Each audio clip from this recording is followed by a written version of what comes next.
Hey everybody, it's Jeff Peterson with the Interstate of Music podcast. And I've got a really, what's cool about being able to do a podcast in the music world is sometimes you don't know somebody, but you know of somebody, and I get to know them on my podcast. And that's a little bit about what I got cooking on right now. You're going to know the company he's working for and that he's a VP for. It's Hal Leonard. Everybody knows Hal Leonard. This is Brad Smith. He's the VP of the MI distribution side of Hal Leonard. Did I do okay with that? That's just a lot of stuff. You're one take, Jeff. You are awesome.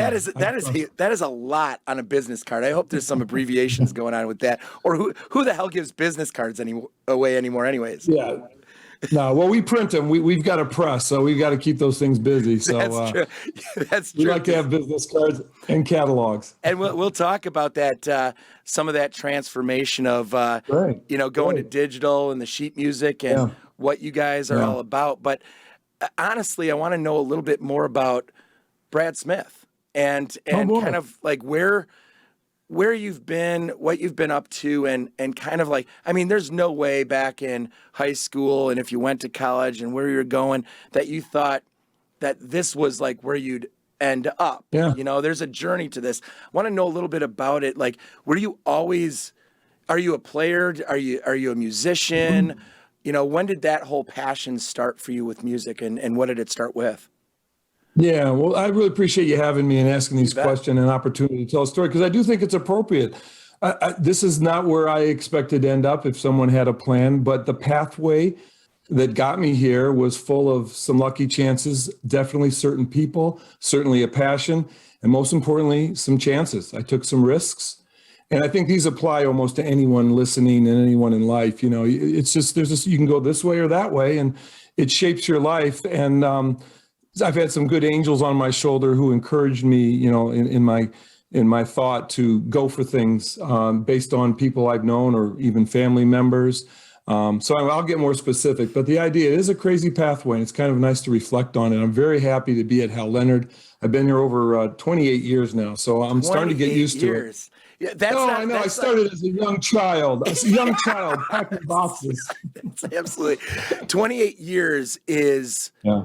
That becomes you. I mean, it becomes you. But like before Hal Leonard, when you were sitting in the interview process 28 years and a day ago, like what did you bring to the table? What did your resume look like, and where did that resume get built from? I mean, and it's a good story because it's where it was just enough to get to the next step but wasn't necessarily the ideal situation. Sure. So there I got a little lucky. But I worked at Mix Magazine on the West Coast in California. Some people may know Mix Magazine. Are you from California? No, I'm from Michigan, so I'm a Midwest boy. Okay. I also lived in Chicago. So I'm going to go back a little bit because we've got 3 hours, right? Or is it 4 hours? It's going to be the longest podcast. We're going for a marathon. Just buckle in, people. Tune in. Hang in there, people. This is going to be long. It's going to be good, though. Solid. Oh, man. It all starts, I was born in Minnesota, actually. I have to give full credit to St. Paul, Minnesota. But then in Michigan, my father worked for Ford Motor Company. We moved around a couple different assembly plants. So I consider myself a Michigan guy, although I've been in Wisconsin now for 28 years. Yep. So now I just kind of say Midwest. But my mom's still in Michigan, and I'm pretty loyal. So, but really to this, why I'm here right now is I always had a passion for music. I play instruments. I play guitar. I'm a product of the 70s blues rock British invasion. I'm your typical Led Zeppelin, Deep Purple, Black Sabbath guy. I live near Detroit. Every other weekend I saw shows for $6.50. I know everyone's like, right, But anyways, there was an era where you could go to shows, and even now you can, but it was a pretty sweet time. And Detroit is a place where bands love to play. Yeah, no doubt. Hardworking people, they work hard, they play hard.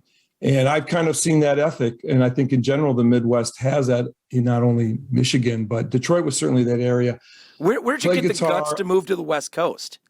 Man, that's a guts. It's a guts move. I went to Michigan State. I'm a graduate I have a college degree. That's what they call it. So I finished and I'm like, what am I going to do?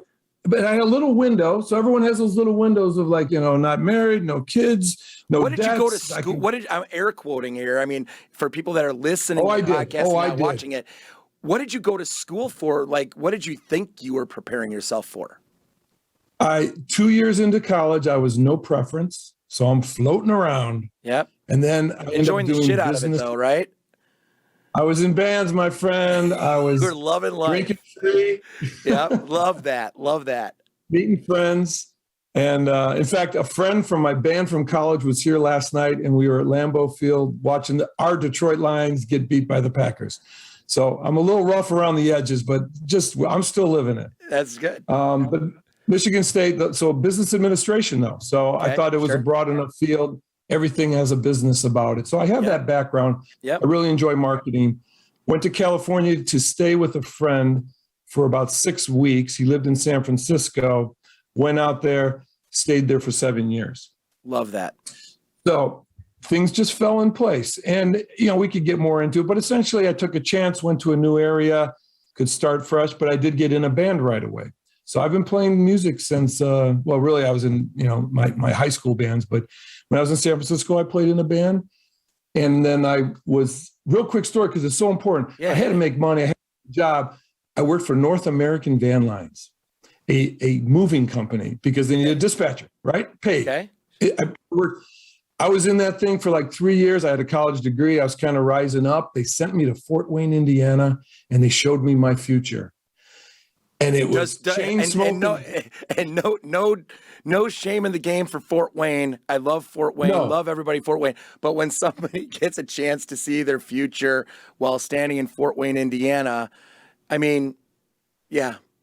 Well, and I have to add to it. It's wintertime, and believe me, I'm not afraid of snow. But this is not your inspiring day to like, I'm going for the gold watch, man. This is it, right? So, right. Right. I went back and I said, hey, that's a job, that's a career path. I need to be in a creative field.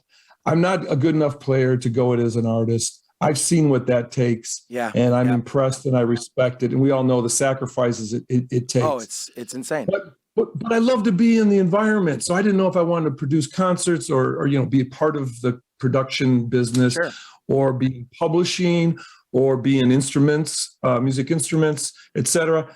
So advice I got from a friend: find a company you want to work with, go to them, tell them I want to work there. In fact, I will work for free for a while to see if it's a good fit. And most companies, as long as I had bathed that day and I was presented myself. They'll pay you minimum wage, right? I mean, they're not going to make you work for free.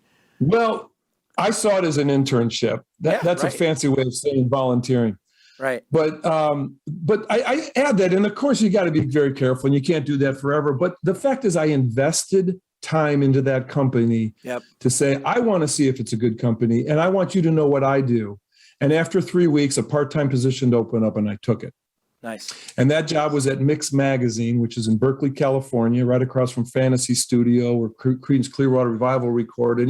Bay Area's got great music. Right. Let's quickly pause, and there's a part of me that is thinking right now, if I go out to California and I tell a company I'll work for free just for the experience, that's a little tempting to me right now. I mean, we're coming right out of summer here in Wisconsin. I know what my future, I feel like I'm standing in Fort Wayne right now. I'm staring at 17 months of winter right in front of me. So I'm thinking, who do I go to in California and tell them I'm going to work for free? I'm thinking about it right now. That's it. That was, and that was my fortuitous change. They accepted the concept. Ragtag bunch of people, I love them. And to this day, fast forward, they're all in the industry. They all in with different jobs, and we're still friends. Right, bounced around, different experiences. Everyone, folks, you never know where people will land. You never know. Yeah, never don't piss burn anybody off. No, it's never worth it. No, and that's a life lesson, because we're all having bad days. We all have moments, and if you're honest and genuine, everyone will appreciate that, because often we're always in a similar. And maybe someone was in a similar position that I was, and they go, "I'll give the kid a break." I presented myself. I was very polite. So anyway, so I did that. So what was your role there? I mean, Mix Magazine. Mix Magazine, they have a mail order catalog called Mix Bookshelf, and they sold books and instructional guides to recording engineers and live sound engineers. And you couldn't find that stuff at Barnes and Noble. Right. There was no Amazon, right? You couldn't find that stuff. Right. So they created this little catalog. It was really smart, and they knew their market. They had the subscriber list. So they would send the catalog to the subscription list and say, by the way, we've got these catalogs of books, modern recording techniques, all these ones that now are kind of, classic books, but you couldn't find them. And so here's a little hint. We brought on books, and one of the publishers we represented was this company out of Milwaukee, Wisconsin called Hal Leonard. Love that. So I was working with a guy who knew someone at Hal Leonard, and he went to Hal Leonard to start the book division. And then a few years into that, they needed more help. Remember, my roots are in the Midwest. Right. More help. And so my buddy, who I met at the place that I volunteered to work and eventually got a job, said, hey, I know a guy.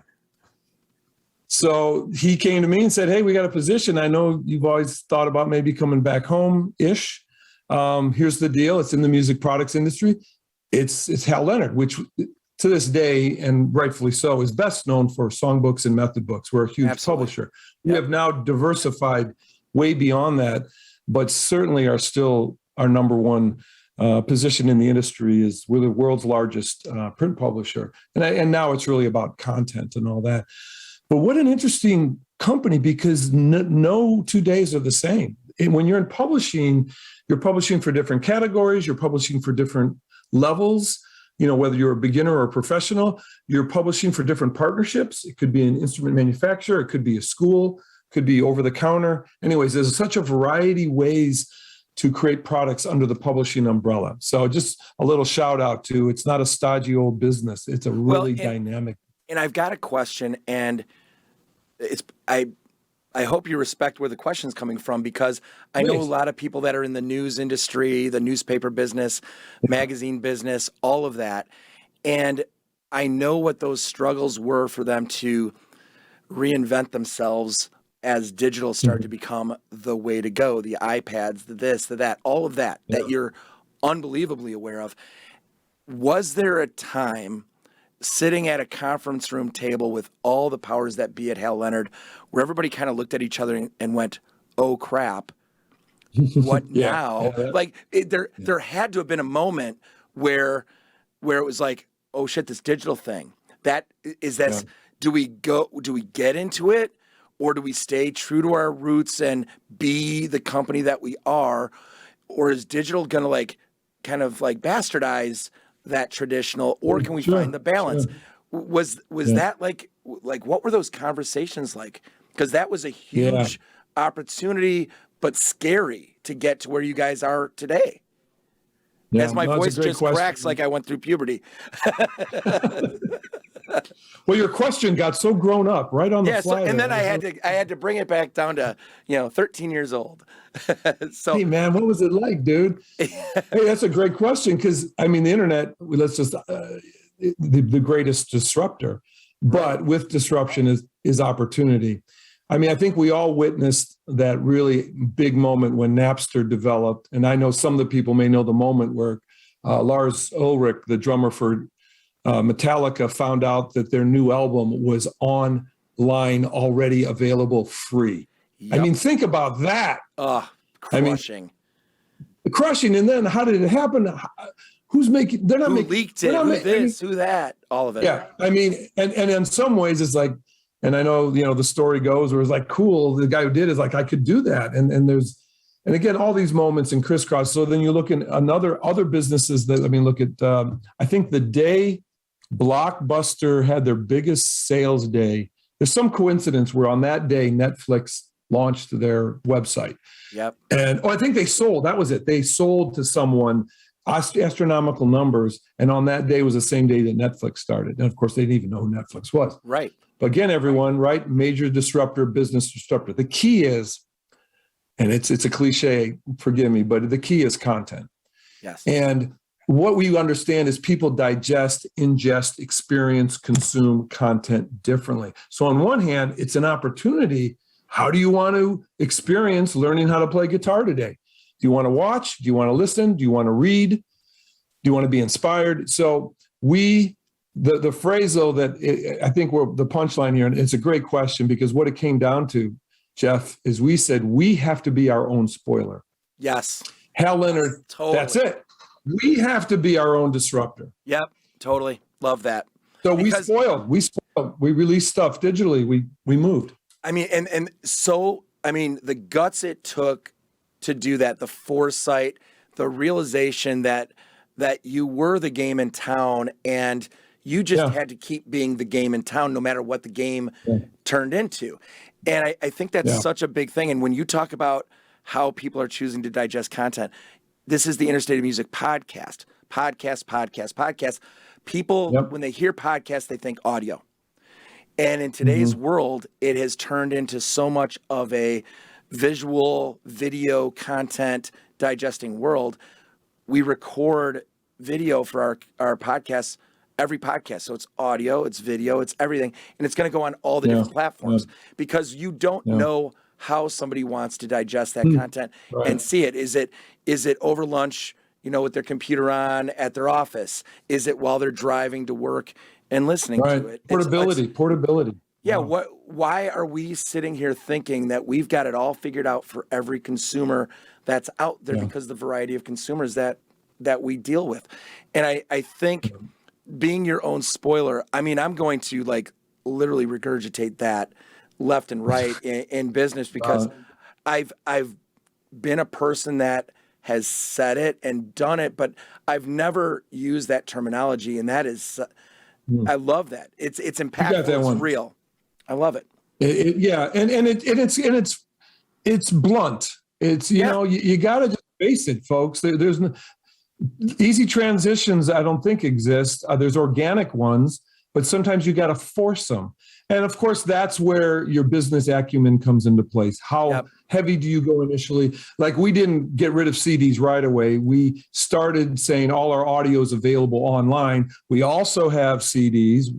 I mean, cassettes went out a long time ago, but the different formats. And even today, we will offer some products. We will have a CD option because someone's got a boombox in some church back room who wants a CD. I still got a 45 jukebox that I bought literally just because I've got all these 45s. And I'm like, this is a pain in the ass to play a 45 nowadays. So went out and bought a 45 jukebox just so I could load them up with my faves and play them when I want to. Yeah. That's one hell of an iPod. That is one hell of an iPod. Super heavy to bring to parties. Yeah, it doesn't fit in the backpack that well. Yeah, no, and then it bounces around and the needles. It's a bad thing. It's what I do. So but just the fact that you're running a podcast. I'm sorry to interrupt. I'm excited the way Interstate Music is going. You guys recognize the different formats. You recognize your customers. They rule, and for all the right reasons. Yes. They got a zillion things going on too. We're all juggling. And if you can accommodate them with making it easy to find the right products at the right price with the right service, all that kind of end of it, as well as just being turned on to new things, you got to keep your ear to the ground. And the filter that we usually use is not really necessarily the product, is what is the benefit? Right. What's the solution? Is this making a musician's life better, or is this just another widget? So that's another thing, and especially in the MI product side, which where I'm on, I wear the distribution hat. Hal Leonard brings in products that other people make, and we sell it and distribute it to retailers. Yep. So we've had a really cool situation where we've got these great partners who make these really cool products, but they don't have the sales and marketing chops, and they just don't have the network that we have, because we built that up over 75 years, by the way. Hal Leonard is 75 years old. So it's just a good role for us, but this is also showing you that first and foremost, we were a print publisher and now we're a distributor. And especially the last year and a half, which we've all been experiencing, it's been good that we had the diversification. Right. Because until you can download a microphone, you got to find a way to ship it, merchandise it, and sell it. Right. Absolutely. And I think some of the things that we talk about internally, I'm not worried about the next sale. I'm worried and focused on, are we putting content out that people want to engage with, that are going to come back to our site, our social platforms, because it's interesting and bringing value to them in some way?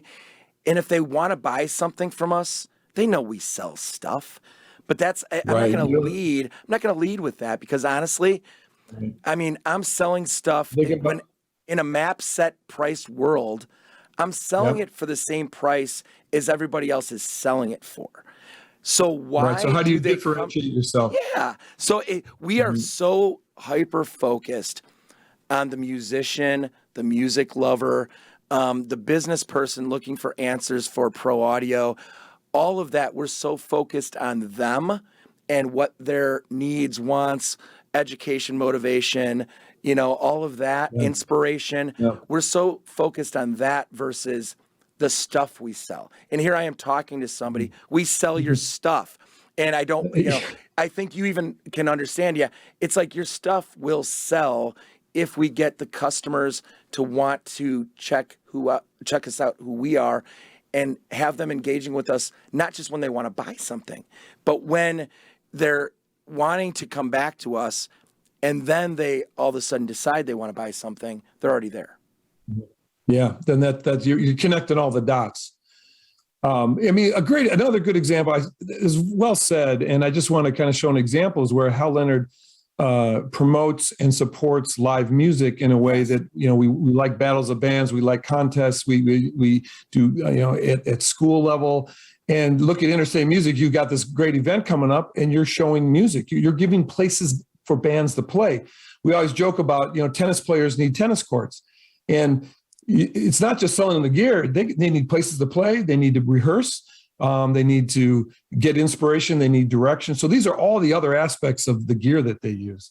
And the beauty of it, though, is once you get an experience of playing music and connecting with an audience, that is a natural high, if I may, that you just want to keep coming back to it. Because music is a universal language. It's remarkable how it transcends ages, nations, ethnicities, everything. It's the unit. It truly is. It's not a cliche. It is a fact. So to be a part of that world is a wonderful experience, whether you're a child or a grown adult.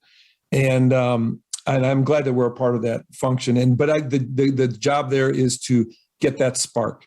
Find a way to get that spark into the people that you meet, and you never know where it's going to be, where it's going to come from, what music they're going to hear, what interstate music festival they go to and they see a band and it's a singer-songwriter and they go, I can do that.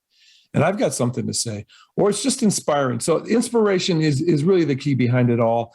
We want to give the tools and we want to do it right. That we're professionals, so we'll do that right. Yep. But what's most importantly is really getting people to that spot where what they buy and what they do is at the level and the expectations of where they are in their life. And the beauty is it's on all different levels. You can sit in your home and strum your guitar, and that's fine. Enjoy it.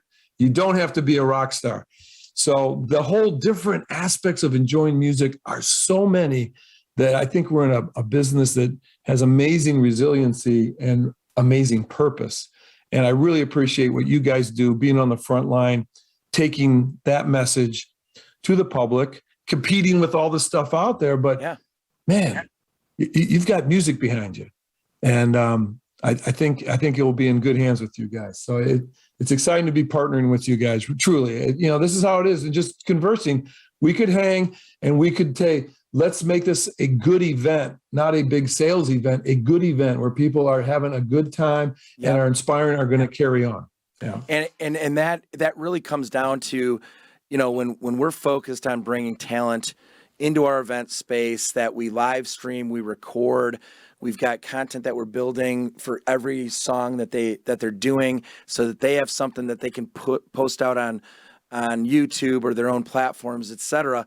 And giving them something that they can't afford, to pay for themselves, but give them something to share and use, and treat them exactly the way they want to be treated, because they're coming in.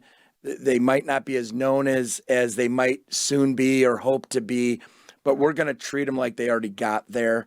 And the people that come to our events are all about that original live experience music, no matter what the genre. We have people that come to our events and they come to the blues events, they come to the country, they come to the rock, And we've had people say, Yeah. I'm not a country music fan. We just had an up-and-comer, Drake Milligan, out of Nashville, come and do a live show with his new 5-song EP that he just released. And I had people coming up to me. They're like, I don't even like country music. And this guy's for real. That was a blast. I loved it. And I think we have to start as just people, because you are so right about what music is and means to everybody. We should all kind of turn our station to a station that we normally wouldn't listen to some music that we normally wouldn't, get ourselves out of it a little bit and start appreciating all the genres of music that have kind of built this industry, and start like listening to it a little bit different, listen to what it is for what it's trying to be versus what we expect or want it to be. And I think when we start doing that, yeah, it's I mean, having just on the heels of Summerfest, for those who don't know it, in Milwaukee, a major annual festival, the idea that every stage has different genres, it's a big buffet, and you just get up and check out 2 songs, and then you're sometimes stuck there for the whole set, or you move on, and people should be open to that. I think the best bands now, I've been around enough to start evaluating, like, why do I like certain bands? And the ones I tend to like most, each individual member of the band came from a different place musically. Yep. So when they came together as a group, they developed something brand new. Yep. And that's almost a strategy, because if you all like AC/DC and you all get together, we don't need it. It's been done and done and done and redone and done. You know, and I get it. It can be fun, and hey, go for it. I love AC/DC. But the idea, if your bass player comes from jazz, your drummer is maybe a prog guy, your guitarist is a country strummer, and your singer is classically trained, just throwing it together. Look at Queen. I mean, right, all different versions, and you come together. All of a sudden, that cocktail, all of a sudden creates a new flavor. And I love that, because I think that also encourages people, regardless of how good you are or what you like, know that when you're in an ensemble, you're just part of a whole new voice. And sometimes you get it right, and people are blown away at what you've done. So keep pursuing new ideas. And like you're saying, check out different stations, pick up riffs from different styles, be open-minded. I think music is very, very elastic that way. And Brad, as you're saying that, I'm literally thinking about you as a person in the role that you are. You've been built with that same philosophy and mentality. You talked about mentors, you talked about experience, you talked about what you thought you wanted to be, what you went to school for, all these friends that you've had through it. All those people that have been part of your journey, they were the jazz play. I'm just using the genres of music to define the personalities and the people. They were the jazz, they were the rock, they were the country, they were the folk, in different ways. And you've been mentored by so many different personalities and people, but it's because you were so accepting of each of those individuals that you started to form who you are today. And I think so much of what we go out there to digest and build our own support groups and our own networking, the variety of what we create is going to be what helps us kind of move forward in the way that we want to be, versus if you always tell the same person and ask that same person for advice, you're getting the same advice. But if you start kind of broadening it to people that might not like what you do and you want an honest opinion, you see a whole lot of people on American Idol in their auditions, and you're like, who told them that they should go audition for American Idol? Clearly mom, dad, brother, sister, best friend. But I'm not sure they reached out to anybody else other than their highly supportive group. And I think putting ourselves out there, it is going to get you to where you want to be, not just where somebody kind of thinks you should be, because you are in charge of your own journey, and building, that support group isn't necessarily just support, but it's also the variety of viewpoints. No, I like you running with that analogy of the multiple influences, some intentional, some unintentional. Completely. You got to acknowledge it. And those that you really know are influencing you, go back to them. acknowledge that they're part of it, but yeah, also at the same time reaching out to many people and recognizing they come in all different kinds of shapes and sizes, and you don't even expect it sometimes, whether it's a band you see or a person you meet or a job you have. Right. How many times have we worked at a job that we didn't stay at our whole life, but there was someone there or there was some experience there that shaped our future? So nothing is in vain. Even mistakes are not in vain as long as you learn from them. I mean, I'm a dad, and I always have to remind my kids, who are bummed that something went wrong. I go, hey, as long as you learn from it, then it really wasn't bad. You got something out of it. That's life. It really is. And it's the thing is, it's like, you hate to say and do and say cliche things, but man, some of the cliches are cliches because they're legit. For a reason. It's we need some crutches, man. They come in handy. Yeah, right. Don't give up on all the cliches. Some of them we can pretend don't exist, but I mean, it's because it means something generationally, and if you go through it, you're going to live through it. And the more you pay attention to what you're doing while you're living it, the more self-assessment and the more forward-thinking opportunities are going to arise because you're paying attention. Pay attention to the world you're living in. Pay attention to the world you're putting yourself into, and it's going to get you there. What is next for Hal Leonard? I mean, you're a 75-year-old company. You've been there 28 years. What's next? Yeah. What's the next 25 years look like? And what's been fun and exciting in 2021? What are you looking forward to 2022? That's a whole bunch of freaking questions. Just talk to me. Talk to me about Hal Leonard. Well, the future is really bright, and there's a whole new crop of managers and employees and folks at Hal Leonard where we're very healthy, and it's exciting because we're in the music field. I think what's really interesting is right before 2020, our chairman, Larry Morton, presented and encouraged a mission and a vision statement for the company. So, hey, 75-year-old companies can learn too. Yeah, we never really had that. It's always sell more stuff, or whatever this is what we do. He stepped back and had the vision and the mission to say, no, what business are we in? What are we really in? And what we're in is we are in empowering people to enjoy and experience music. Now, the tools, the solutions, the business, the experiences, blah, blah, blah, blah, blah, all contributes to empowering. And change and all that. Yep. That's it. And that's going to change. Now, print books, songbooks, so some people could see Hal Leonard with a big target on their back. We're going to go like the 8-track or whatever example you want to use. Thing is, ink on paper is pretty good technology. I just want to give a shout out to ink on paper. Right. You don't have to plug it in. It's portable. You can write on it. Anyways, I just want to say, I don't think it's completely. I mean, you've got a pen in your hand for a reason. Ink still matters. That's my notes, Yes, folks. It's funny though, but we certainly recognize, and again, the idea that it's not one way, right? Right. You can also learn music on an iPad. You can also be taught via video. I mean, it's exciting, all the different ways. So Hal Leonard wants to be the platform to experience, enjoy, and take whatever level you're at further. So a company like that, there's never a downtime, whether it's back to school, the holidays, or Easter choral events, or summertime ukulele jams. I mean, there's so many opportunities to get behind people's interest to make music. So, the platforms will change, but I think just summarizing, we're healthy in that we're seeing our industry that way rather than we're selling songbooks to people. We are empowering people to play and enjoy music, and the tools that they want to use, they will tell us, and they will vote with their dollars. And they will vote with their knowledge.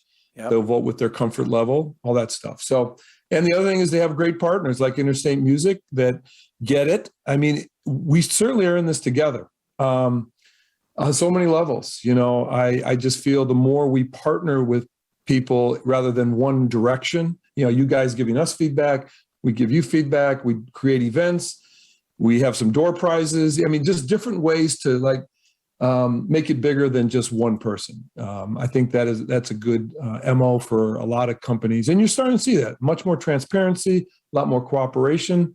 We can't be in some ivory tower just sending products out the door.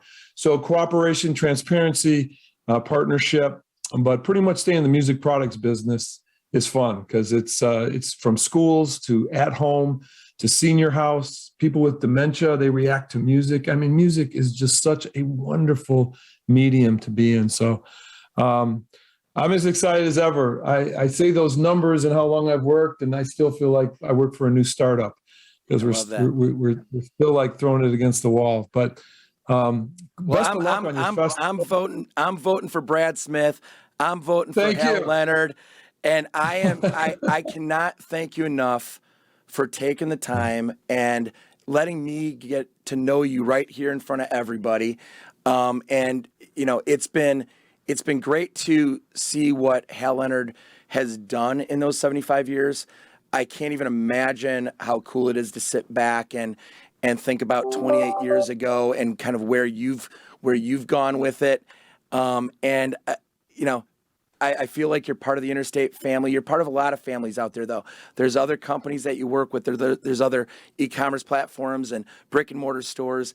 All of them matter. They matter to Interstate Music as well. I'm about the musicians, about music lovers. I'm about people that are looking for solutions to further their passions, their needs, and what's going to help them progress. I'm all about it. And if they choose Interstate Music, I love them for it. If they choose somebody else, I'm just glad they're choosing to do something that is for them. I'm excited about it, and I'm excited that you took the time and you're part of this show. And man, Brad Smith, Hal Leonard, thank you. Thank you very much. Appreciate the opportunity to reflect on stuff, but to share. And I'll leave you with one cliche, which is often we say, tide rises all boats. And the tide is the music industry. So you're right. We all work together. Whatever store gets the sale, whatever guitar company gets the purchase, it's the idea that people are staying in the music industry. Yes. They're enjoying it. And if we hustle and we're good people, we'll get our fair share. Absolutely. So great to work with you on this. And again, thanks for the invite. Thanks for taking the time. I hope you have fun with it. And you know, again, getting those people out, listen to music, enjoy it yourself. You're going to see some new stuff. Have fun. We always have fun at Interstate Music. Maybe a little too much fun upon occasion. But man, this is Jeff Peterson. This is the Interstate Music Podcast with Brad Smith from Hal Leonard. Thanks again. Peterson out.